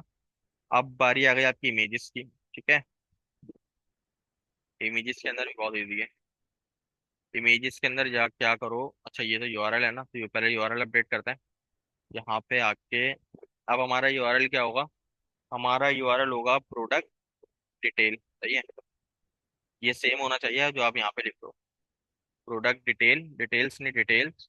और क्यूरी पैर हम बनाया था तो आईडी, और इक्वल्स टू डॉलर साइन, और आईडी मैंने यहाँ से निकाली हुई है तो मैं आईडी भी यहाँ से गेट कर लूंगा, ठीक है। और इसको कर लेता हूँ बैकटिक्स में, ताकि मुझे कोई एरर ना मिले। तो ये जो भी आपका डायनेमिक प्रोडक्ट का यूआरएल होगा वो यहाँ पे बन जाएगा ऑटोमेटिकली, ठीक है। अब आ गई इमेज की बारी, ठीक है। इमेज का जो कोड है वो थोड़ा सा मजे का है, उसमें ये है कि भाई अगर तो देखो प्रोडक्ट की इमेज नहीं मिलती, तो ऑब्वियस सी बात है तुम प्रीवियस इमेजेस ही यहाँ पे रेंडर करा दोगे। ठीक है, डिस्ट्रक्चर क्यों कराया ये कह रहे था। अगर प्रोडक्ट की इमेज है, ठीक है, तो यहाँ पे क्या करो भाई, प्रोडक्ट डॉट इमेज रेंडर करा दो। अगर एरे है तो उसको भी, इसको भी डिस्ट्रक्चर कराना है, लेकिन मेरे डेटा मॉडल में एक ही इमेज है एक प्रोडक्ट की, ठीक है, तो मैंने डायरेक्टली यहाँ पे लिख दिया। और सेम इमेजेस वाला काम जो है वो आपका ट्विटर के लिए भी जाएगा, रिप्लेसेबल है। ये बन गई आपकी dynamic Meta data generation with next. ठीक है, तो अब जो भी बंदा इस प्रोडक्ट पे क्लिक करेगा, इसका यूआरएल कॉपी करके किसी को शेयर करेगा, वो जो कंटेंट वहां पे इसको व्हाट्सएप पे या कहीं भी सोशल मीडिया पे देखने को मिलेगा, वो इसी प्रोडक्ट से रिलेटेड देखने को मिलेगा। ठीक है, हम क्या करते हैं, अभी देख लेते हैं इसको, सारी चीजें सही है, कोड लिखा हुआ है प्रॉपरली, ठीक है, इसको भी पुश कर लेते हैं। अच्छा, तो क्या हो गया, ठीक है,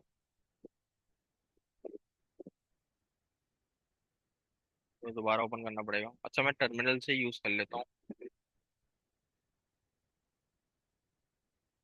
आज पता नहीं क्या मसला है, मेरे इसमें गेट सही चल ही नहीं रहा। 2 मिनट दे, मैं यहीं से यूज कर लेता हूँ इसको, ठीक है।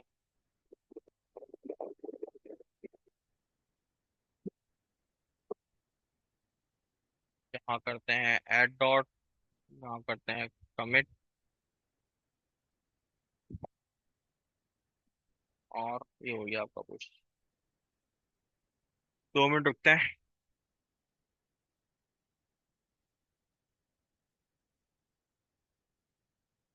और फिर मैं आपसे इसका डायनेमिक यूआरएल शेयर करता हूँ, ठीक है। अच्छा जनाब,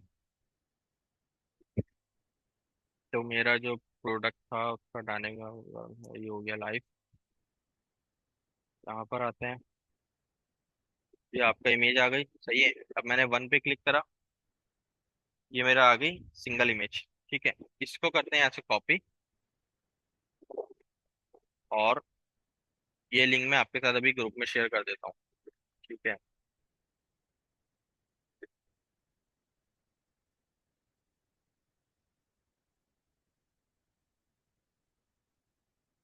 रेंडर हो गई प्रोडक्ट की इमेज, जो हमने डायनेमिक, अब देखें इसका जो टाइटल आ रहा है वो क्या आ रहा है, न्यू सैमसंग कैमरा, ठीक है, जो कि डायनेमिक एपीआई का डेटा है, ठीक है। एलजी कैमरा, सैमसंग कैमरा, जो भी है यहाँ पर। अच्छा, मैंने ये प्रोडक्ट वाला खोला हुआ है, हमने शेयर जो करा है वो फर्स्ट वन था। मेरा नेट इस वक्त बहुत स्लो चल रहा है, अगर आवाज सेलेक्ट कर रही है तो माफ कर। एक एक एपीआई कॉल 10 10 मिनट में हो रही है। अच्छा, ये लिखा हुआ आ गया न्यू सैमसंग कैमरा, जो ग्रुप में मैंने शेयर करा है। और उसकी डिस्क्रिप्शन भी आ गई, new Samsung camera with one plus quality, high quality, ठीक है, जो भी हमने एपीआई की डिस्क्रिप्शन लिखी थी। और उसका यूआरएल वगैरह भी सारी चीज़ आपके पास शेयर हो गई, और उसकी इमेज भी आपके पास रेंडर हो गई। तो इस तरीके से जो दराज है, जितने भी वेबसाइट्स हैं, जब आप उनकी किसी प्रोडक्ट को शेयर करते हो, वो बिल्कुल सेम इसी तरीके से आपके पास वर्क करता है चीज़ें, ठीक है। जैसे अगर मैं इस प्रोडक्ट को सिलेक्ट करूँ दराज के,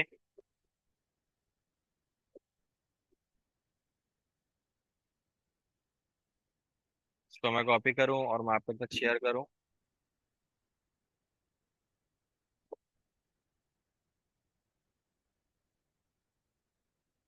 आज दराज की प्रोडक्ट का ही लिंक नहीं बन रहा मेरे पास, पता है व्हाट्सएप इतना स्लो चल रहा है। अगर मैंने कहीं और भी किया हुआ होगा, मैं डायरेक्टली आपको मेंशन करता हूँ यहाँ पे। ये रहा, मेरा नेट बहुत स्लो चल रहा है, और आज टॉपिक ऐसा है कि जिसमें नेट की बहुत ज़्यादा जरूरत है। ठीक है, जैसे ये हमने एक दराज का लिंक शेयर करा था ना आप लोगों के साथ, बिल्कुल इसी तरीके से हमारे जो अपने प्रोडक्ट्स हैं उनका भी लिंक्स डायनेमिकली क्रिएट हो रहा है, कंटेंट जनरेट हो रहा है, ठीक है ना। तो ये होती है आपकी सारी Meta data generation. I hope so आपको ये चीज़ें सारी समझ में आई होंगी।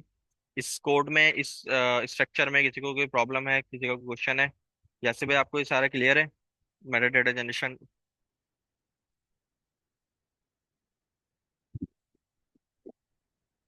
एनी क्वेश्चन या कोई कॉन्सेप्ट जी जी, तो अगर यस मुझसे मुझे पूछा। क्लियर है। चलें, ठीक है, जबरदस्त। अच्छा, मैं रिकॉर्डिंग ऑफ कर रहा हूँ, देन फिर इंशाल्लाह फिर हम मिलते हैं अगली क्लास में। और नेक्स्ट डेज के अब जो छोटे छोटे कॉन्सेप्ट रह गए हैं, जैसे लास्ट क्लास में मैंने इमेज का जो कंपोनेंट्स है वो डायनेमिकली बनाना सिखाया था, कि जब आप कोई अच्छी प्रोडक्ट ग्रेड एप्लीकेशन पे काम करते हो तो इमेज की हैंडलिंग किस तरीके से होती है, इसी तरीके से हमने एक बुक लिखा टाइप स्क्रिप्ट के साथ। फिर आज हमने मेटा डेटा जनरेशन के कॉन्सेप्ट को भी पढ़ लिया। ऑलमोस्ट जो हमारे नेक्स्ट जिस पे कोर कॉन्सेप्ट है ना, लमसम ये है कि वो ऑलमोस्ट 80% हो गए हैं, ठीक है। अब हमारे 20% जो कॉन्सेप्ट हैं वो छोटे छोटे जो चीजें हैं वो हम डेवलपमेंट ड्यूरिंग द डेवलपमेंट ही देख लेंगे। और देन फिर आपका जो बैकएंड का पार्ट है नेक्स्ट जिसके अंदर हम उसको भी एक्सप्लोर करेंगे एक क्लास के अंदर, ठीक है। इंशाल्लाह फिर हम अपना कोर्स एंड करेंगे। आई होप सो आपको चीजें क्लियर होंगी, और कोई भी डाउट हो, कोई क्यूरी हो तो मुझसे लाजमी पूछ लेगा, ठीक है। तो भाई, अल्लाह हाफिज।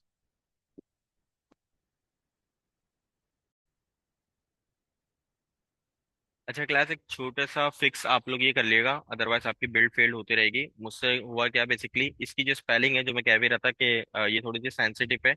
तो ये है हमारा बेसिकली जनरेट मेटा डेटा, ठीक है। हमने भी जनरेट मेटा डेटा ही लिखा था, लेकिन इसका मैंने डी बी कैमल केस में कर दिया था, ठीक है।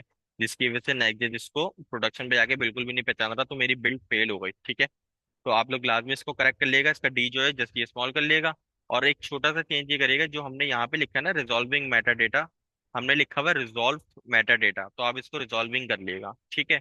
ये दो चेंजेस आप कर लेगा तो आपकी बिल्ड जो है वो सक्सेस हो जाएगी, ठीक है। अच्छा, बिल्ड अगर आपकी सक्सेस हो जाए तो आप टेस्ट कर लेगा, अगर अदरवाइज फिर भी कोई इशू या एरर आता है तो आप मुझे बता देगा, ठीक है। मैं आपको हेल्प आउट कर दूंगा उसके अंदर, ठीक है। वैसे आएगा नहीं, ये सिर्फ जो इशू है वो सिर्फ जनरेट मेटा डेटा का ही है, ठीक है। इसका भी एरर आपके पास नहीं आएगा, रिजॉल्विंग का भी एरर सिर्फ इसी पर आएगा, ये डी अगर कैपिटल आपने रख दिया तो, ठीक है। इसको आप लाजमी से फिक्स कर लेगा। अच्छा, एक छोटा सा चेंज था, वो अगली क्लास में बताना है, लेकिन मैं इसी में बता देता हूँ क्योंकि टॉपिक हमारा यहाँ पे खत्म हो गया है। ये जो आपने एनवायरनमेंट वेरिएबल बनाया ना यहाँ पर नेक्स्ट जिसके अंदर, जिसके अंदर आपने एपीआई का बेस यूआरएल रखा है, ये आपने अपनी डिप्लॉयमेंट पे जाके इसको फिक्स करना पड़ेगा। इसके लिए हमने करना ही पड़ेगा बेसिकली वर्सल पे, जहाँ पे आपका ये प्रोजेक्ट डिप्लॉय है ना, जैसे मेरा ये दो प्रोजेक्ट डिप्लॉय है, ठीक है।